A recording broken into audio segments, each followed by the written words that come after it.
Welcome to Indian recipes. இன்றைக்கி நாம் daily லைஃப்பில் நமக்கு தேவைப்படுற நிறைய விஷயங்கள் பற்றி நாம் பார்க்க போகிறோம். முதல்ல நாம் பார்க்க போகிறது என்ன அப்படின்னா, இந்த மாதிரி பாக்ஸ் பற்றின தான்.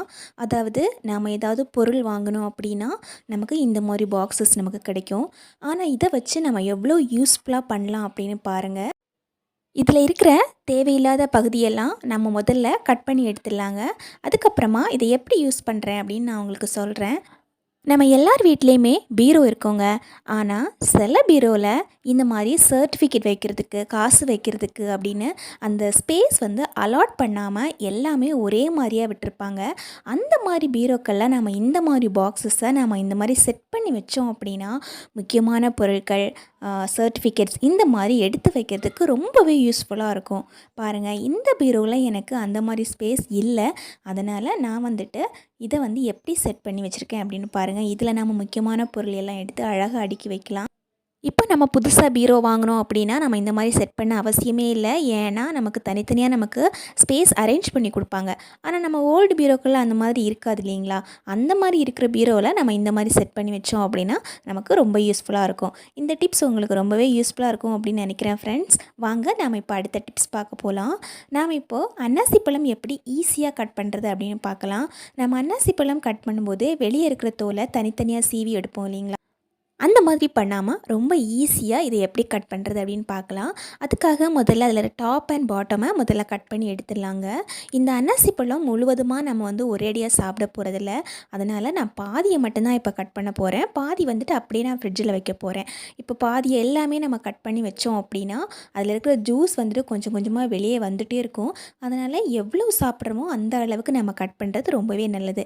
அதனால் பாதியை கட் பண்ணி எப்படி கட் பண்ணுறது அப்படின்னு உங்களுக்கு சொல்கிறேன். ஸோ அதுக்காக நம்ம பாதி அளவுக்கு எடுத்துகிட்டு வெளிப்புறமாக இருக்கிற தோலை லைட்டாக நம்ம சுரண்டி எடுத்துக்கலாங்க. பாருங்கள், நம்ம எவ்வளோ மெல்லிஸாக எந்த அளவுக்கு நம்ம செய்ய முடியுமோ அந்த அளவுக்கு செஞ்சோம் அப்படின்னா நமக்கு வேஸ்ட் ஆகாமல் இருக்கும். ஸோ அதனால் ரொம்ப திக்காக பண்ணாமல் லைட்டாக நம்ம சுரண்டி விட்டுக்கலாங்க. மாதிரி அன்னாசி பழத்தை நம்ம எவ்வளோ கட் பண்ணாலும் அதில் இருக்கிற முள் போகாத மாதிரியும் இருக்கும். ஆனால் இந்த மாதிரி நம்ம கட் பண்ணும்போது அதில் இருக்கிற முள் எல்லாமே நமக்கு போயிட்டு ரொம்ப நல்லா கிடைக்கும். பாருங்கள், நமக்கு பழம் பாருங்கள் எந்த அளவுக்கு மெலிசாக நமக்கு தோல் இருக்குது அப்படின்னு.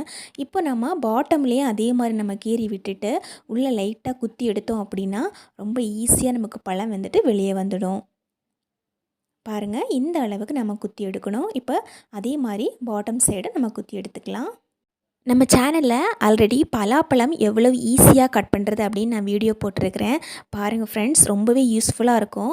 அது மட்டும் இல்லாமல் பலாப்பழம் வச்சு எவ்வளோ ஈஸியான ஒரு ஸ்நாக்ஸ் செய்யலாம் அப்படின்னு பதிவு பண்ணியிருக்கேன். பாருங்கள் ஃப்ரெண்ட்ஸ், நம்ம ஈஸியாக அதை கட் பண்ணி வெளியே எடுத்துட்டோம். இப்போ நம்ம ரொம்ப சிம்பிளாக அதை கட் பண்ணி எடுக்க வேண்டியது தான். அன்னாசி பழத்தில் நிறைய பேர் சாட் மசாலா, மிளகாய்த்தூள் அந்த மாதிரியெல்லாம் போட்டு சாப்பிடுவாங்க. ஆனால் பெப்பர் போட்டால் கூட ரொம்ப நல்லாயிருக்கும். நான் இதில் இப்போ மிளகுத்தூள் தான் போட போகிறேன். ரொம்பவே ஈஸியான முறையில் நம்ம கட் பண்ணி எடுத்துட்டோம். மற்ற மாதிரி நம்ம நார்மலாக நம்ம கட் பண்ணி எடுத்தோம் அப்படின்னா ஃபுல்லாகவே நம்ம கட் பண்ண வேண்டியிருக்கும். அதே மாதிரி அட் எ டைமில் நம்ம எல்லாத்தையும் சாப்பிடவும் முடியாது. வாங்க நம்ம இப்போ அடுத்த டிப்ஸ் பார்க்கலாம். நம்ம வந்து குழந்தைங்களுக்கு ஆப்பிள் வந்துட்டு நம்ம ஸ்நாக்ஸாக கொடுத்து அனுப்புவோம். அந்த மாதிரி கொடுத்து அனுப்பும்போது அது வந்து கலர் சேஞ்ச் ஆகும் இல்லைங்களா?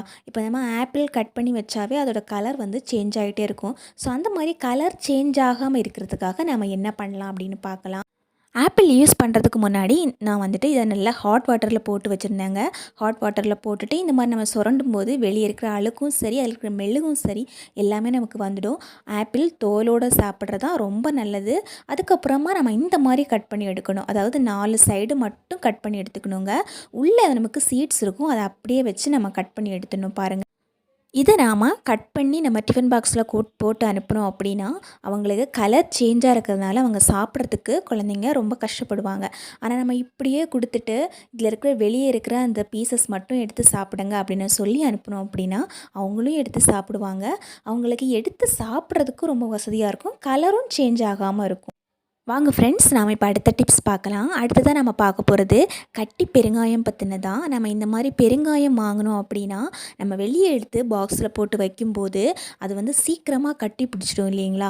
ஸோ ஒவ்வொரு டைமும் நம்ம வந்து சாம்பாருக்கு, ரசத்துக்கு இந்த மாதிரி எடுத்து போடும்போது அதை கட்டியாக கட் பண்ணி எடுக்கிறது ரொம்பவே ஒரு சவாலான விஷயமா இருக்கும்.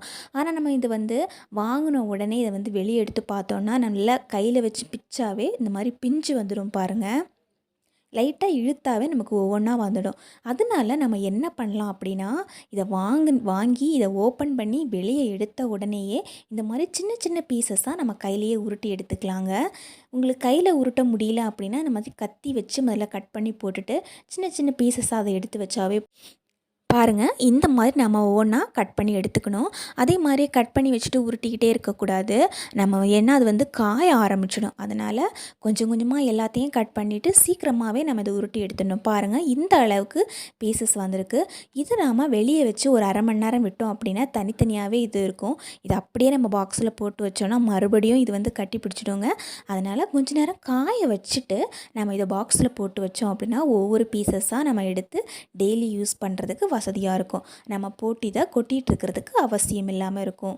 இதனால் நமக்கு டைமும் சேவ் ஆகுங்க. ரொம்பவே நல்ல டிப்ஸ் இது. நாங்கள் இதை ரொம்ப நாளாக இதை வீட்டில் ஃபாலோ பண்ணுறோம்.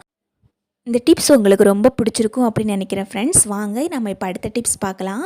இப்போ நாம் தோசைக்கல் எடுத்து வைக்கலாங்க. தோசைக்கல்லில் நாம் இந்த மாதிரி ஒரு கரண்டி அளவுக்கு எண்ணெய் ஊற்றிக்கலாங்க. எண்ணெய் ஊற்றிட்டு எல்லா இடமும் நல்லா ஸ்ப்ரெட் பண்ணி விட்டுக்கலாம். நல்லா ஸ்ப்ரெட் பண்ணி விட்டுட்டு இந்த மாதிரி நம்ம கத்திரிக்காய் நாலாக கட் பண்ணி இந்த மாதிரி போட்டு வைக்கலாங்க. நார்மலாக நம்ம வந்து கத்திரிக்காய் ஃப்ரை அந்த மாதிரி பண்ணும்போது நம்ம கடாயில் தான் பண்ணுவோம். ஆனால் அந்த மாதிரி பண்ணாமல் தோசைக்கல்லையே நாம் எல்லா இடத்துலையும் படுற மாதிரி நம்ம வச்சோம் அப்படின்னா நமக்கு வந்து சீக்கிரமாக வெந்து கிடைக்குங்க. நம்ம வந்து கடாயில் வச்சு செய்கிறதுக்கு பாதி நேரம் தான் ஆகும் இதில். ஏன் அப்படின்னா தோசைக்கல் வந்து ரொம்ப வெயிட்டாகவும் இருக்குது. அதே டைமில் அது எல்லா இடமும் படுற மாதிரியும் நமக்கு இருக்குது இல்லைங்களா? அதனால தான் இப்போ நம்ம தேவையான அளவுக்கு உப்பு சேர்த்துக்கலாங்க. எல்லாம் நாலாக கீறி போடணும். அப்போ தான் நமக்கு வந்து உப்பு வந்து சரியான அளவில் எல்லா இடமும் சேரும். இந்த மாதிரி செய்யும்போது என்ன அப்படின்னா நம்ம கத்திரிக்காய் வந்து ரொம்ப டேஸ்ட்டாக இருக்கும். அதே மாதிரி சீக்கிரமாக நமக்கு வெந்து போயிடும். பாருங்கள், வச்சு 2 நிமிஷத்துலேயே இந்த அளவுக்கு நமக்கு வெந்துடும். ஏன்னா அந்த அளவுக்கு சூடாகிடும் நமக்கு தோசைக்கல். அதே மாதிரி தீஞ்சு போகவும் சான்ஸ் இருக்காது. இப்போ பாருங்கள், 2 நிமிஷத்துலேயே நமக்கு இந்த அளவு வெந்துடுச்சு. இதை நாம் 2 நிமிஷம் க்ளோஸ் பண்ணி விட்டோம் அப்படின்னா நல்லா மசிகிற அளவுக்கு நல்லா வெந்து கிடைக்குங்க. இப்போ பாருங்கள், நல்லா வெந்து போயிடுச்சு கத்திரிக்காய். நல்லா வெந்து போயிடுச்சு இல்லைங்களா? இப்போ நம்ம மசாலா சேர்த்துக்கலாங்க. நான் இப்போது 2 டீஸ்பூன் அளவுக்கு சாம்பார் தூள் சேர்க்குறேங்க. சாம்பார் தூள் வந்து வீட்டிலேயே அரைச்சது. இது எல்லாத்துக்குமே நம்ம யூஸ் பண்ணலாம். வெஜ்ஜு, நான்வெஜ் இப்படி எல்லாத்துக்குமே. அதை பற்றி நான் உங்களுக்கு தனியாக ஒரு வீடியோவாக போஸ்ட் பண்ணுறேங்க. இப்போ நல்லா நமக்கு வெந்து கிடச்சிச்சு பாருங்கள். ரொம்பவே சூப்பராக இருக்கும் இது ஒரு சைட் டிஷ்ஷாக சாப்பிட்றதுக்கு நமக்கு. அதே மாதிரி நமக்கு டைமும் நல்லா சேவ் ஆகும். இந்த டிப்ஸ் ஃபாலோ பண்ணுங்கள் ஃப்ரெண்ட்ஸ். ரொம்பவே நல்லா யூஸ்ஃபுல்லாக இருக்கும். வாங்க நம்ம இப்போ அடுத்த டிப்ஸ் பார்க்கலாம். நாம் இந்த மாதிரி பொட்டு யூஸ் பண்ணுவோம் இல்லைங்களா? அதுவும் வெரைட்டியாக யூஸ் பண்ணுவோம். சப்போஸ் நம்ம வந்து வெளியே போகும்போது, அதாவது வேலைக்கு போகும்போதோ இல்லை ஏதாவது ஃபங்க்ஷன் போகும்போதோ நம்ம பொட்டு வந்து கீழே விழுந்துச்சு அப்படின்னா நம்ம ரொம்ப சங்கடப்படுவோம். ஆனால் அந்த மாதிரி சங்கடப்பட அவசியம் இல்லை.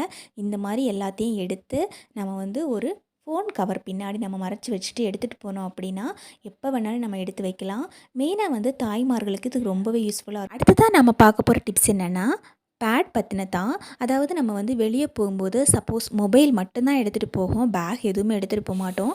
அந்த சுச்சுவேஷனில் நம்ம என்ன பண்ணலாம் அப்படின்னா நம்ம எடுத்துகிட்டு போகிற ஃபோன் பின்னாடியே நாம் இந்த மாதிரி பேடை கூட எடுத்து வச்சுட்டு போனோம் அப்படின்னா எப்போ வேணாலும் நமக்கு மாற்றிக்கிறதுக்கு வசதியாக இருக்கும் ஃப்ரெண்ட்ஸ். இந்த டிப்ஸ் எல்லாமே உங்களுக்கு ரொம்ப பிடிச்சிருக்குன்னு நினைக்கிறேன். தேங்க்யூ ஃபார் வாட்சிங் ஃப்ரெண்ட்ஸ்.